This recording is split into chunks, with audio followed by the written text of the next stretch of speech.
Hello बच्चों, आज हम लोग डिफरेंशिएशन और इनडेफिनिट इंटीग्रेशन से रिलेटेड क्वेश्चंस करेंगे। इसके अंदर क्या है कि जो आपका जो इंटीग्रेशन वाला पार्ट है दैट इज़ वेरी सिग्निफिकेंट, क्योंकि इससे आपका बेस बनेगा जिससे आप डेफिनिट इंटीग्रेशन के क्वेश्चंस जो ज़्यादा मात्रा में आते हैं उनको कर पाओगे। आप आगे चल के डिफरेंशियल इक्वेशंस के भी दो क्वेश्चंस आते हैं, एरिया के भी एक क्वेश्चन आता है। तो ये सब चीज़ का जो आधार है वो यही चैप्टर है इनडेफिनिट इंटीग्रेशन। अगर ये कर लेते हैं हम लोग ढंग से तो फिर आगे का हमारा प्रोसेस जो कैलकुलेशन वाला पार्ट है वो ठीक हो जाता है। फिर उसके बाद हम लोग अपना अलग अलग चीजों में कॉन्सेप्ट्स और टेक्निक सीखते रहते हैं। ठीक है, तो let's start. If y equal to this much then dy by dx। तो अगेन देखो एमओडी के क्वेश्चंस में जनरली हम लोग को ये नजर आ रहा है कि बड़े एक्सप्रेशंस दे रहे हैं। अब उसको हम किसी तरह से सिंप्लीफाई कर लें, और खास करके इस बात का ध्यान रखें कि अगर कोई पॉइंट दिया हुआ है तो उसके नेबरहुड में ही हम सिंप्लीफाई करें, है ना। उसके नेबरहुड में अगर हम सिंप्लीफाई कर लेते हैं तो फिर हमारा काम काफी आसान हो जाता है ना। अब यहाँ पे दोनों बातें दी गई हैं, एक तो यहाँ पे पूरा ब्रॉड इंटरवल दिया हुआ है और उसी में से एक पॉइंट लिया है। तो देख लेते हैं क्या करना है ना। तो सबसे पहले तो इसको सिंप्लीफाई करेंगे हम लोग। तो y is equal to cot inverse, इसको रैशनलाइज करो जरा। मतलब नीचे में प्लस करना करोगे तो नीचे 2 sin x हो जाएगा, ए स्क्वायर प्लस बी स्क्वायर, ए स्क्वायर माइनस बी स्क्वायर करके ऊपर होल स्क्वायर कर लो। तो होल स्क्वायर करोगे तो कितना आएगा, दोनों को जोड़ो तो 2 plus 2 root 1 minus sine square x हो जाएगा। ठीक है ना। बच्चे कई बार क्या करते हैं, बहुत जल्दीबाजी में under root sine square x को लिख देते हैं cos square x. You have to be very alert. ये जो 2 मैं कैंसिल कर रहा हूँ ऊपर नीचे से, इसको हमें मॉड कॉस एक्स लिखना चाहिए। अंडर रूट से जब भी निकलता है तो हमें मॉड देखना चाहिए। और उसके बाद इस इंटरवल का भी ध्यान अगर आप देते हो तो ये मॉड का साइन निकल के आ रहा है नेगेटिव। अब जो बच्चे इसको सिंपली लिख देंगे cos x, वो तो गए, है ना। और आप ट्रिग्नोमेट्री लगा लो तो cos इनवर्स ये कितना हो जाएगा, ये हाफ एंगल में ले लो 2 sin स्क्वायर x बाई 2 और नीचे 2 sin x by 2 cos x by 2, काट करके लिखो इसको tan x बाई 2। ठीक है, और इसको भी लिखो pi by 2 minus tan inverse tan x by 2। ठीक है, अब जरा समझने की कोशिश करो, जिस डेटा पे आपको वर्क करना है या जिस इंटरवल में आपको वर्क करना है वहां पे इसका रेंज क्या है। 5 पाई बाई 6 का आधा सोचो, 5 पाई बाई 12। तो क्या ये नंबर अक्यूट एंगल है 5 पाई बाई 12? यस, ये अक्यूट एंगल है। tan इनवर्स tan का कैंसिलेशन आपने देखा है कि ये जो कैंसिलेशन होता है y इक्वल टू x से होता है कब तक, पाई बाई 2 तक, है ना। तो आप यहाँ कहीं हो तो इसका मतलब ठीक है, जो अंदर मटेरियल है वो बाहर आ जाएगा। तो उसके हिसाब से ये आ जाएगा pi by 2 minus x by 2। तो ये तो हम लोगों ने इस फंक्शन को सिंप्लीफाई कर दिया पूरी तरह से। अब इसका डेरिवेटिव किसी को चाहिए तो बहुत इजी है, तो dy बाई dx आप देख लो। ये तो वैसे ही आ रहा है माइनस हाफ, इसमें x का कोई रोल भी नहीं है। इस पूरे डोमेन में ये माइनस हाफ आ रहा है डेरिवेटिव, तो आपको माइनस हाफ टिक करना है। ठीक है ना। तो इसमें आप ट्रिग्नोमेट्री के अंदर आप थोड़ा सा उलझ न जाओ, इसका आप ध्यान रखो। आपको ट्रिग्नोमेट्री और इनवर्स ट्रिग्नोमेट्री दोनों चीजें आपकी ढंग से आनी चाहिए, तब आप इनके क्वेश्चंस को जो इनवर्स बेस्ड है उनको अच्छे से निकाल पाओगे। Let f be a function that fx equal to this, find f2। अब ये तो देखो पूरा फंक्शन ही मांग लिया f2, और उसमें पिछले क्वेश्चन की तरह हिंट नहीं, हम पूरा पॉलिनोमियल निकालेंगे। ठीक है, तो यहाँ पे देखो ये कुछ कांस्टेंट्स दिख रहे हैं, कांस्टेंट्स ही होते हैं ना, f'1 कोई कांस्टेंट ही होगा। तो हम लोग इनको कुछ नाम दे सकते हैं, इसका नाम दे दिया a, इसका नाम दे दिया b, इसका नाम दे दिया c, राइट। तो हम लोग को ये समझ में आ रहा है कि ये जो पॉलिनोमियल है वो उसका ढांचा ऐसा है, समथिंग लाइक दिस। ओके, अब हम लोग पूरा पॉलिनोमियल इस बार निकालेंगे। ठीक है, कैसे, इसको डिफरेंशिएट करो बोथ साइड्स। तो f'1 आएगा, f'(x) आएगा, सॉरी, तो ये आएगा 3x square plus 2ax plus b, right. अब इसमें आप एक काम करो, 1 करो, पुट x इक्वल टू 1। तो 1 पुट करोगे तो f'1 का नाम क्या होगा बताओ, यहां से नाम ले लो, या आपने f'1 को ही माना है, a ले लो, इधर पुट करो 1, तो 3 प्लस 2a प्लस b। इससे क्या निकल गया, इससे निकल गया a plus b equal to -3। ठीक है, ये इक्वेशन हम लोग को मिल गया। फिर से डिफरेंशिएट करो इस स्टेटमेंट को, इस स्टेटमेंट को फिर से डिफरेंशिएट करो। तो f'(x) is equal to 6x plus 2a, right. अब इसमें आप क्या पुट करोगे, 1 नहीं पुट करोगे, इसको देखकर 2 पुट करोगे। तो पुट x इक्वल टू 2, थोड़ा उसमें ध्यान रखना है कि जिसको हमने बी बोला है उसको हम यूज कर सकें। तो ये 12 प्लस 2a आ गया। एक स्टेटमेंट और आ गया, एक जानकारी ये हो गई, एक जानकारी ये हो गई, ठीक है। इससे हम लोग चाहें तो ए और बी भी निकल जाएगा, चाहे तो अभी निकाल लें, बाद में भी निकाल सकते हैं। तो इसमें एक काम करो, बी के जगह पर रख दो यहाँ पे -3 - a 12 प्लस 2a। इससे आपको a कितना निकल गया देख लो, -5, है ना। और b का वैल्यू फिर उसमें प्लग करके देख लो, b का वैल्यू आ गया 2। ऑलराइट, अब हम लोग थर्ड डेरिवेटिव करेंगे। We differentiate again. तो थर्ड डेरिवेटिव में क्या निकल के आ रहा है आपका 6 आएगा, है ना। जब थर्ड डेरिवेटिव तक पहुंचोगे तो ये कांस्टेंट हो जाएगा। अब f ट्रिपल डैश वैसे तो 3 पे दिया गया है c, कोई दिक्कत नहीं है, आप तो ये तो c बोल सकते हो इसको, c = 6। 3 पे हो या ये तो इन जनरल 6 निकल गया, जैसे उस समय हमने निकाला था फिफ्थ डेरिवेटिव पे हमने 120 बताया था उसको x⁵ देख करके। तो ये जो सिनेरियो है, अब इससे पूरा पॉलिनोमियल हमारे हाथ में आ गया है। हमारा पॉलिनोमियल कैसा दिख रहा है, x³ - 5x² + 2x + 6, ठीक है, ऐसा आ गया। अब आपको क्या निकालनी है, f2।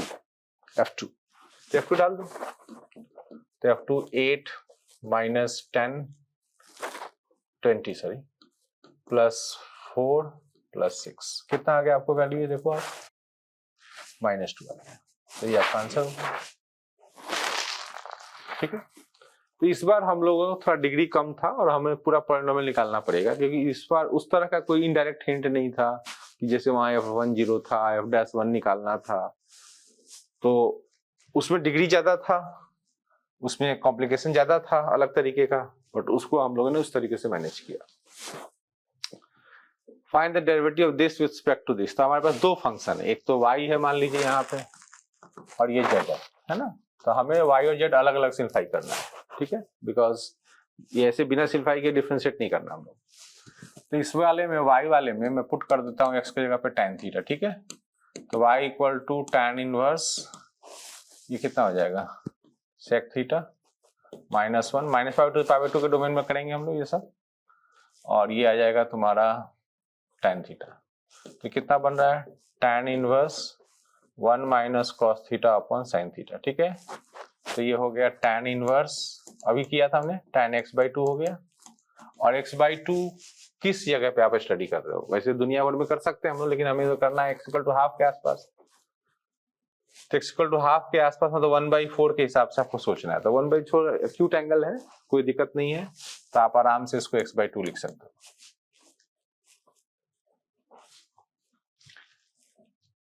सॉरी कुछ गलत तो नहीं हो गया, x नहीं आएगा, सॉरी थीटा आएगा, वो ये जो है ना थीटा आएगा, tan θ/2 that is equal to θ/2, ठीक है। अब थीटा को हम लोग क्या लिख देंगे यहां से, tan इनवर्स x। हम लोग x में वापस आ गए, ठीक है। बट वेरी सिंपल, ये कितना कॉम्प्लिकेटेड है उसको हम लोग सिंपल कर देंगे, इस तरह से इसको भी करेंगे। तो आपने कुछ सीखा होगा कि जैसे z में जब सिंप्लीफाई करने जा रहे हो तो आप क्या पुट करोगे, तो थोड़ा देखा होगा आपने इसके तरह के एक्सप्रेशन, इसमें sin थीटा या cos थीटा बढ़िया सूट करेगा। मेरे हिसाब से sin थीटा डालना चाहिए, क्योंकि बहुत फॉर्मूला सूट करना चाहिए हम लोग को। तो उस वाले में हम लोग पुट करेंगे x के जगह पे, थीटा मत रखो, वेरिएबल चेंज कर लो, sin अल्फा कर लो, ठीक है। तो 2 sin अल्फा, ये cos अल्फा आएगा, मॉड तो आता ही है लेकिन उसको आप देख लो, हाफ के आसपास में कोई इशू नहीं है। 1 - 2 sin स्क्वायर अल्फा, तो क्या बन गया ये, अच्छा इसके आगे tan इनवर्स भी था,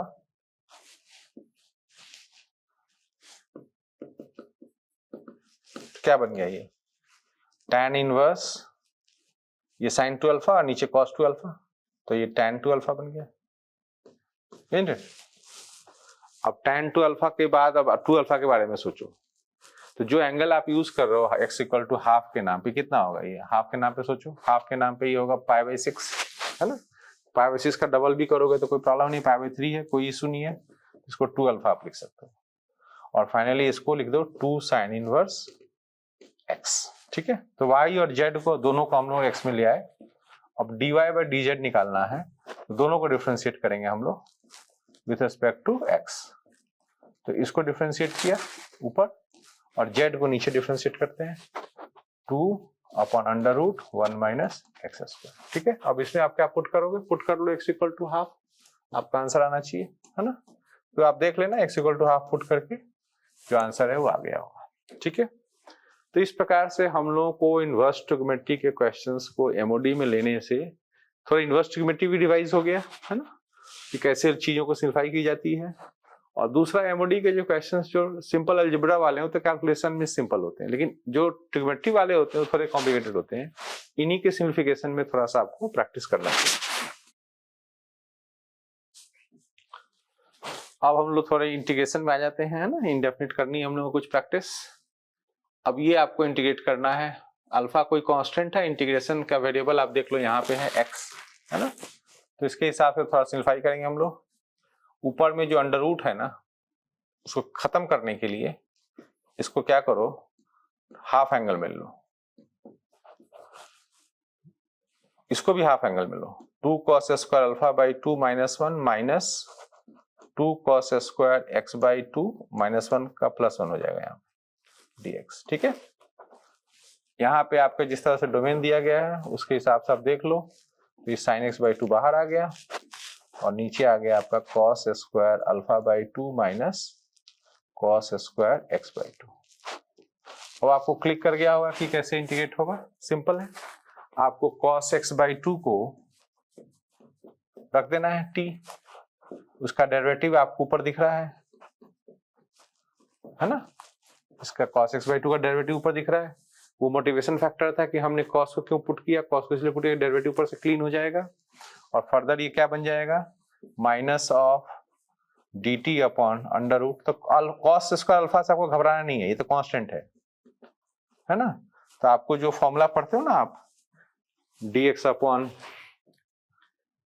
कोई a square minus x square, ऐसा फॉर्मूला पढ़ते हो जो साइन वर्स में जाता है, तो वो फॉर्मूला आप लगा लेना।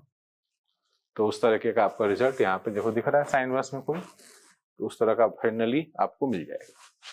ठीक है, तो ये आप कर लेना। फॉर्मूले आपको इंडेफिनिट में बहुत जरूरी है, तो सब याद रहे ढंग से, क्योंकि अगर फॉर्मूले अगर टाइम लग गया वहां पे रिकॉल करने में तो दिक्कत हो जाएगी। तो आप फॉर्मूले का एक चार्ट बना लो इंडेफिनिट में सबसे पहले और उनको ढंग से याद करो पहले, है ना। अगर आपने बहुत सारी प्रैक्टिस अच्छी की होगी तो आपको फॉर्मूले करीब करीब याद होंगे, मुझे लगता है। अच्छा, एक चीज आप नोटिस करो इस क्वेश्चन में, ये एक्सप्रेशन और ये एक्सप्रेशन मैच कर रहा है, खोल के देखो आप, दोनों मैच कर रहे हैं ये दोनों। तो एक तो ये बात है कि दोनों चीज अलग नहीं है। दूसरा एक चीज और नोटिस करो आप, ट्रिग्नोमेट्री के अंदर इतना बड़ा एक्सप्रेशन जो भी है वो एडजस्ट नहीं हो पाएगा अनलेस एंड अनटिल उसका डेरिवेटिव बगल में हो तो है। अगर आप ध्यान से देखो, अंडर रूट को छोड़ दो एक मिनट को, तो 2x माइनस 1 होल स्क्वायर का डेरिवेटिव अगर निकालते हो तो उसमें ये फैक्टर तो आएगा 2x माइनस 1, तो ये हिंट बन गया हमारा। तो हम लोग क्या सोच रहे हैं कि क्यों नहीं पुट कर दिया जाए, अंडर रूट को छोड़ दें, 2x माइनस 1 के होल स्क्वायर प्लस 5 को t स्क्वायर पुट कर दें, क्योंकि अंडर रूट भी क्लियर हो जाएगा उससे, है ना। अब इसका डेरिवेटिव निकालने यहाँ से, तो 2 into 2x minus 1 into 2 is equal to dx is equal to 2t dt। ठीक है, तो आपको यहाँ से एक अच्छी हेल्प मिलने वाली है, क्योंकि 2x माइनस 1 है हमारे पास। तो आप इंटीग्रल को लेकर आओ, क्या बनेगा ये, 2x माइनस 1 को आप लिखो हाफ t यहाँ से लिखोगे t dt, और ये जो है ये क्या है, ये cos t है ना, और नीचे क्या चल रहा है, ये तो सेम चीज था मैंने बताया था आपको, तो इसी का अंडर रूट है वो, तो उससे भी t आ जाएगा, तो सिंपली ये t कैंसिल हो जाएंगे, है ना, और आपका इंटीग्रेशन में माइनस साइन आ जाएगा t, और माइनस साइन t के बाद t की ये वाला अंडर रूट वाली वैल्यू इसमें डाल देना, आपको ये इस तरह का रिजल्ट आ जाएगा। तो इंटीग्रेशन काफी सिंपल है, सिर्फ आपको पकड़ना है कि सब्स्टिट्यूट क्या करना है। ठीक है,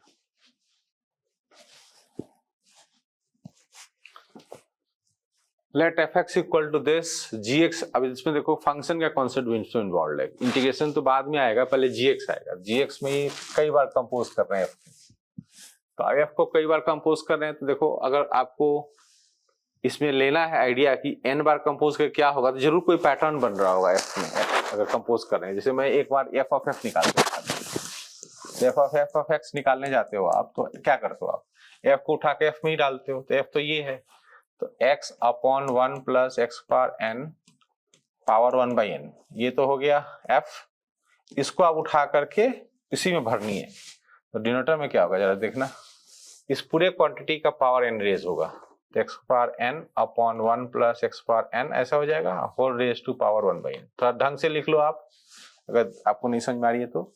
ये पूरी क्वांटिटी f में दोबारा फीड हो रही है, और उसके बाद का नतीजा आप देखो क्या हो रहा है, x upon 1 plus 2x power n upon 1/n आ रहा है। तो इसमें आपको चेंज क्या नजर आया, आपको चेंज ये नजर आया कि यहाँ पे जो चीजें चल रही थी पहले, यहाँ पे नजर आ रहा है चेंज, यहाँ 1x था और यहाँ पे देखो ये 2 हो गया, और कुछ चेंज नहीं हुआ। आप देखो ध्यान से, 1 का यहाँ पे 2 हुआ और कुछ नहीं हुआ है। क्या एक्सपेक्ट कर रहे हो जब आप थर्ड डेरिवेटिव करोगे तो, सॉरी थर्ड कंपोजिशन करोगे एफ ऑफ एफ, तो ऑब्वियसली यहाँ पे देखो ये सब चीजें यहाँ वापस जाएंगी, यहाँ पे वही सिर्फ जाएगा, यहाँ पे 2 जाएगा, यहाँ पे भी 2 जाएगा, यहाँ 2 होकर एक 3 हो जाएगा। तो हमें एक आइडिया मिल रहा है धीरे धीरे कि ये धीरे धीरे यहाँ पे ये बढ़ता जा रहा है, 2 का अब 3 होने वाला है। तो हम लोग यहाँ पे nth कंपोजिशन जब g का करेंगे तो हमें समझ में आ रहा है कि gx जो फंक्शन बनेगा वो बनेगा x upon 1 plus n times, ऐसा बन जाएगा। ठीक है, तो ये देखो थोड़ी सी कंपोजिशन की प्रैक्टिस हो गई, और फॉर्चुनेट है हम लोग की एक ही केस बना है ना, नहीं तो अगर उसके हिसाब से फिर फंक्शन केस वाइज आ जाता है, अगर अलग अलग फॉर्मूला बनता तो ये फॉर्मूला अब जाएगा वहां और फिर इंटीग्रेशन शुरू होगा।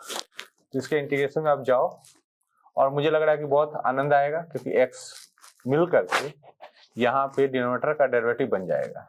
यहाँ पे देख लो, आपको दिखाई दे रहा है। आपको क्या करना है, सिंपली 1 प्लस एन एक्स का पावर n को t पुट कर देना है।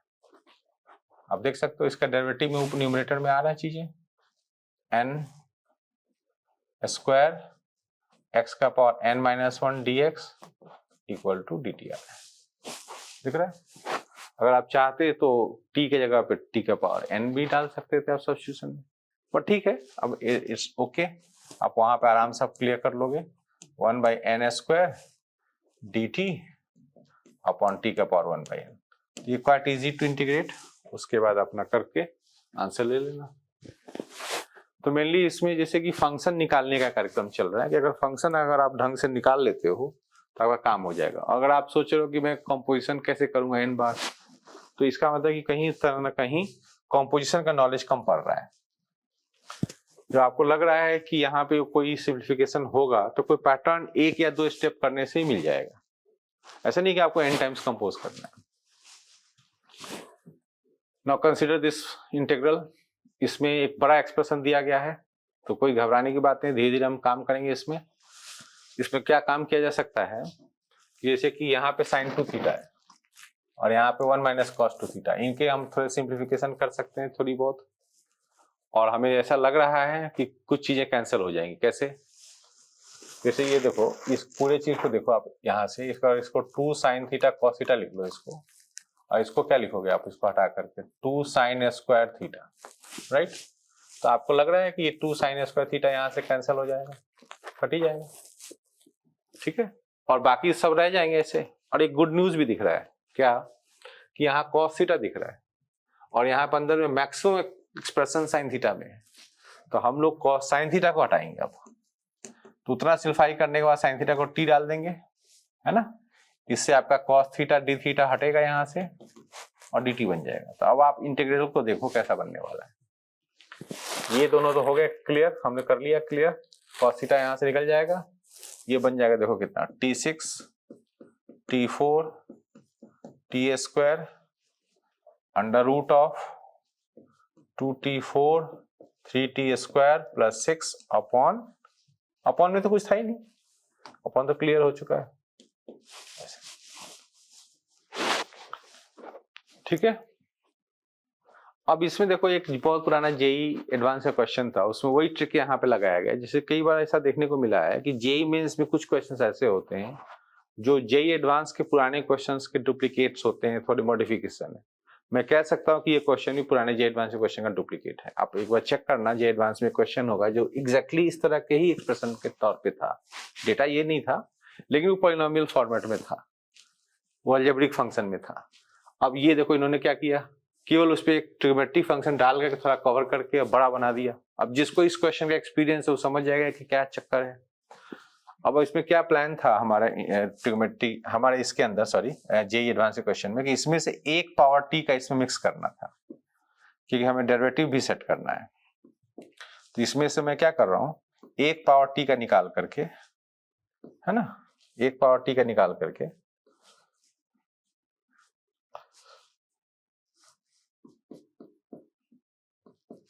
उसमें मिलाऊंगा। तो इसमें जब मिलाऊंगा तो ऑब्वियस है अंदर रूट में जाएगा तो टी स्क्वायर जाएगा, तो 2t का पावर 6, 3t का पावर 4, 6t स्क्वायर हो गया। ठीक है, अब इसमें इंटरेस्टिंग क्या है कि आप अगर इसको पुट करते हो 2t6 plus 3t4 plus 6t square को मान लीजिए v या v स्क्वायर भी कर दो, कोई दिक्कत नहीं है, तो क्या होने वाला है बताओ। इसमें से आप देखना 12 बहुत सुंदर तरीके से कॉमन आ रहा है। आप देखो यहाँ पे 12 बहुत सुंदर तरीके से कॉमन आ रहा है। आपका लाइफ आसान हो गया। देखो ये एग्जैक्टली यहाँ पे अवेलेबल है, यहाँ पे सॉरी नहीं, यहाँ पे अवेलेबल है। तो क्या हो गया सिचुएशन, अब बताओ मुझे आप। ये सिचुएशन बन गया 2v dv, यहां से आया और इसका क्या वैल्यू था, इसका भी वैल्यू v हो जाएगा, एक v और रख लो, और नीचे आ जाएगा आपका क्या, कुछ नहीं, ये तो हट गया, 12 आ जाएगा।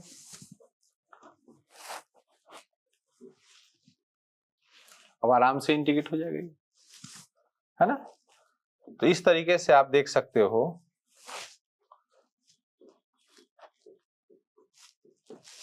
कि आपका काम हो जाएगा। तो इसमें कवर लगा हुआ है। इंटीग्रेशन के कई क्वेश्चंस में कवर का मतलब ये होता है कि जैसे कुछ चीजें इन्होंने पहले से प्लान्ड है कि ये क्वेश्चन हमें आता है, अब इसको इन्होंने ढक दिया, कैसे, साइन थीटा लगा के ढक दिया, इसमें टी की जगह पर साइन थीटा लगा के क्वेश्चन को बड़ा ब्लोन अप बड़ा कर दिया, और कुछ नहीं किया। तो आपको बैकग्राउंड के क्वेश्चंस का एक्सपीरियंस होना चाहिए, तो आप आराम से इंडेफिनिट क्वेश्चन पकड़ लोगे। यहाँ पे देखो क्या f x equal to this. अब इतना बड़ा डिग्री का कोई ऐसा तो है नहीं कोई क्वेश्चन कोई पार्शियल फ्रैक्शंस वगैरह से करेगा। इसमें एक टेक्निक हम लोग यूज करते हैं, पुल फ्रॉम डिनोमिनेटर। पुल का मतलब कि सर्टेन पावर ऑफ एक्स अगर हम पुल करेंगे तो हो सकता है कि वो एडजस्ट करके नीचे वाले क्वांटिटी का ऊपर डेरिवेटिव बन जाए। ठीक है, तो इसको मैं पुल बोलता हूँ कि आपको डिनोमिनेटर में से कुछ पावरफुल करना। अब कितना पावरफुल करना ये एक्सपीरियंस का विषय है और वो कैलकुलेट भी किया जा सकता है, लेकिन अभी जस्ट हम लोग कम टाइम इन्वेस्ट करके इसको कुछ पुल करके दिखाते हैं हमें कि कैसे करना है। तो मैं इसमें क्या करता हूँ, x⁴ पूरा पुल कर लेता हूँ, क्योंकि देखो यहाँ पे 7 भी आना है, तो कहीं ना कहीं 7 भी डिफरेंशिएशन के दौरान आना चाहिए। तो इसमें देखो 1/x⁴ हो जाएगा, x⁴ से डिवाइड करो अंदर, 1/x⁴ रहेगा प्लस 2 रहेगा, और x⁴ अगर मैंने नीचे डिवाइड किया है और इसके अंदर किया है तो इसका मतलब x⁴ 14 डिवाइड हुआ है, ऊपर में बन जाएगा 14 से x⁴ 6 प्लस 7 x⁴8। और अब आप एक बार जज करोगे कि अगर मैं इसको पुट करता हूं 1/x⁴ प्लस 1/x⁴ प्लस 2 को t, तो क्या इसके डिफरेंशिएशन से न्यूमरेटर डेवलप हो रहा है? बिल्कुल होगा। देखो आप -x/x⁴ 6 है ना, ऐसे डिफरेंशिएट करते हो, -7/x⁴8 dx equal to dt, ऐसा हो रहा है। और ये एग्जैक्टली अवेलेबल है ऊपर हम लोग का माइनस साइन के साथ, तो ये बन जाएगा -dt/t²। तो जब आपको एक्सपीरियंस होगा पुल करने का तो आप पकड़ लोगे कि ऊपर में किस तरीके से हम, अब देखो डिवाइड करने के लिए तो बहुत सारी पॉसिबिलिटीज हैं। कोई आदमी कहेगा मैं x² पुल कर रहा हूँ, कोई कहेगा कि मैं x³ पुल कर रहा हूँ। तो बहुत बार कई बार अटेम्प्ट्स लग जाते हैं अगर आपने सही अमाउंट नहीं गेस किया सही तरीके से। इसमें हमने को ये देखना था अगर थोड़ा बहुत पावर खींचोगे ना, तो थोड़ा बहुत खींचने से डेरिवेटिव में 7 नहीं आएगा। ये देखा आपने, जब ये डिफरेंशिएशन हुई इसकी तब यहाँ पे 7 आया, राइट। तो अगर आप थोड़ा बहुत खींचोगे तो उससे 7 डेवलप नहीं होगा। तो एक तरीके से वो हिंट बन जाता है कि वहां कॉन्स्टेंट्स क्या दिख रहे हैं, उन कॉन्स्टेंट्स को देख करके हमें यहाँ पे फंक्शन तैयार करना है जिसके डेरिवेटिव में वो सेट हो जाए। ठीक है, तो इस तरह के क्वेश्चंस काफी पॉपुलर है हमारे एग्जाम्स में क्योंकि ये छोटे पड़ते हैं क्वेश्चंस, सॉल्व करने में छोटे पड़ते हैं, बट आपको बस ये नहीं कि टाइम वेस्ट करना, बहुत देर तक पुल करते करते टाइम खराब हो जाएगा। अगर प्रैक्टिस होगी तो अच्छे से जल्दी कर लोगे आप ना। इसमें फंक्शन के रूप में हमें स्टडी करना है ना, फंक्शन के रूप में हमें स्टडी करना है। तो इसमें आप एक काम करो, ऊपर नीचे एक तरीके से यहाँ भी डिवीजन चाहिए। ये जी स्क्वायर देख रहे हो, जी स्क्वायर को मैं बाहर पुल करूंगा, तो ये f x by ji x minus 1 हो जाएगा। यहां भी मैं डिवाइड करूंगा जी एक्स प्लस 1, तो मेरा कुल मिला कितने जी एक्स डिवाइड हो गया, एक जी एक्स यहाँ लगा और एक जी एक्स यहाँ लगा, जी एक्स अंदर गया तो जी स्क्वायर बना, तो ऐसा हुआ।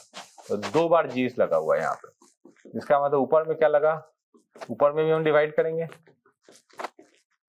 किससे, जी स्क्वायर एक्स, ये दोनों तरफ सेट हो गया। अब इसमें अच्छी बात क्या है कि ये जो क्वांटिटी देख रहे हो ना, इसके डेरिवेटिव में ये बन जाएगा। ये आप एक बार ट्राई करो, f x by ji x के डेरिवेटिव में इंटरेस्ट है, वैसे तो मैं -1 भी उठा लेता हूँ, is equal to t square डाल देता हूँ, ठीक है। तो इससे क्या होएगा, एग्जैक्टली आप चेक करो, यही आ रहा है।